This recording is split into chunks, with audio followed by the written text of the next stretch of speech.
ناظرین، انصاف کرنا یہ آسان نہیں ہوتا، اور جب لوگوں کی مکاریاں بڑھ جائیں، لوگوں کی چالیں بڑھ جائیں، تو پھر جج صاحبان کو بھی انصاف کرنا بڑا ڈیفیکلٹ ہو جاتا ہے۔ اور آج کل کا دور تو آپ کے سامنے ہے، مگر یہ مکاریاں چالاکیاں اب سے نہیں، برسوں سے اور صدیوں سے جاری ہے۔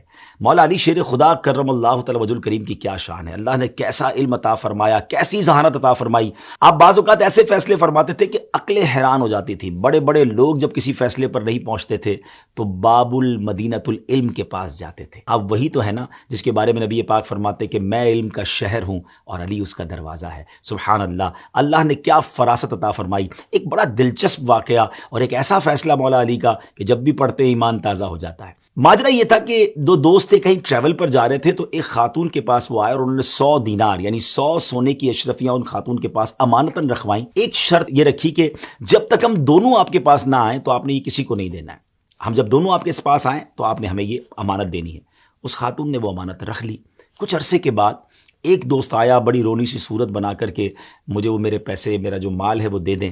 تو خاتون نے یاد دلایا کہ آپ ہی نے تو فیصلہ کیا تھا، آپ ہی نے یہ شرط لگائی تھی کہ دونوں ساتھ آئیں گے تب یہ مال میں نے دینا ہے۔ تو کہا بات یہ ہے کہ میرے دوست کا انتقال ہو گیا ہے، اب تو وہ نہیں آ سکتا۔ اس نے کافی رونا دھونا مچایا۔ خاتون نے کہا نہیں، آپ نے تو مجھے کہا تھا دونوں آئیں گے تو وہ دیں گے۔ اب اس شخص نے کیا کیا کہ علاقے کے جو بزرگ تھے یا علاقے کے جو امراء تھے، معزز شخصیات تھیں، ان کو جمع کیا اور رونا شروع کر دیا کہ ہم دو دوست تھے، ہمارا مال تھا، مگر ایک کا تو انتقال ہو گیا، مجھے میرا مال یہ خاتون نہیں دے رہی ہیں۔ تو علاقے کے بڑے لوگوں نے کہا کہ بات تو ٹھیک کر رہا ہے، دوست کا انتقال ہو گیا، آپ اسے مال دے دیں۔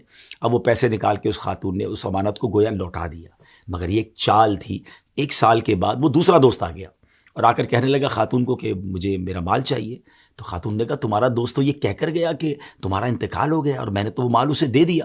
اب اس نے بڑا غصہ کیا اور کہا یہ کیسے ہو سکتا ہے، ہماری تو شرط ہی یہی تھی کہ آپ دونوں جو ہے وہ جب آئیں گے جبھی وہ مال دیں گے۔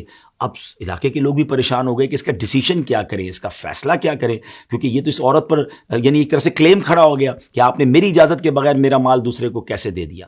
اب جناب یہ سارا معاملہ شیر خدا مولا علی کرم اللہ تعالی وجہ الکریم کی بارگاہ میں لایا گیا، اور جب مولا علی شیر خدا نے تمام واقعہ سنا تو سبحان اللہ، آپ نے جو فیصلہ سنا ہے نا، وہ کہتے ہیں نا بڑے لوگوں کی بڑی باتیں، ایک لائن میں گویا مسئلہ آپ نے حل فرما دیا۔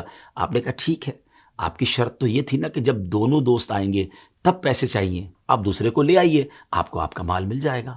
سبحان اللہ، جیسے یہ جواب دیا تو وہ خاتون بھی خوش ہو گئی، علاقے کے لوگ بھی سمجھ گئے کہ اگر دوسرا دوست پہلے مال لے کر جا چکا ہے اور یہ والا دوست اسے لے کر آ جائے گا تو مال تو اسی کے پاس ہے، معاملہ سارٹ آؤٹ ہو جائے گا۔ تو سبحان اللہ، وہ بھی چلا گیا اور وہ عورت جو ہے وہ بڑے نقصان سے بچ گئی۔ تو کیا بات ہے، مولا علی شیر خدا کرم اللہ تعالی وجہ الکریم کی اللہ ان کی برکتیں ہم سب کو نصیب فرمائے۔